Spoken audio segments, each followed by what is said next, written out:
Kukati dadi no mauna kukwata ni wanera toy. Dadi wanera toy. Ntahani no muntu kuna toy nitera bana babusumana behakana dadi ona busuma hona dadi myaka yoyo ineno basakwata jeno oburefutereza jamu inogo. Aibambe aza Bruce wenda kurenzya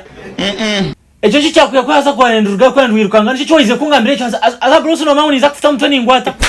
Bruce abantu wenda kushunga wenda kurenzya bweke cyo kino kwaza ngambira kushana iwo kwaza kuzawasha nguriye na jinera katoda wa aza Bruce nofa yo kabazi na nafa ni ntoma zimaganya mazima dadi no chimauni oti nsereka wakore chintu ni kugambira katoda wa koje mchako gondi izo naniza kumnaoniza kumbremingo kukonkada ati kankugambire emyaka yo ine eje myaka tiyo kunera toy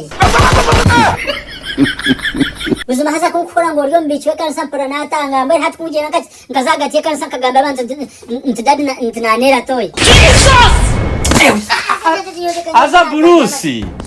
kokana mangu Bruce wa mzobsinjo mkomo wa mzobsinjo mnaza kukwata na kutuntu na wargo mkoko na wargo ni wazoko waza kukungungwa Bruce ifuta mtani ngwata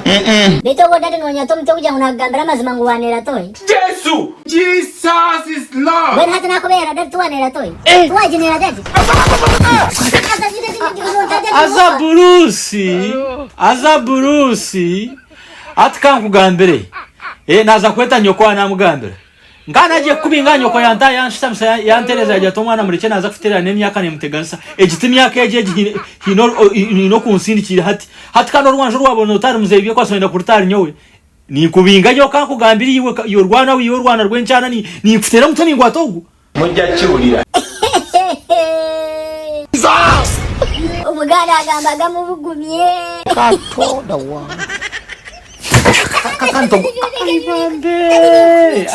bwene kata nangwa nakutomo ngaro ntika kwata ndito kwa ngoro no sunike binebyo nkabita byona bivurubura mvuwa mu Rwanda mama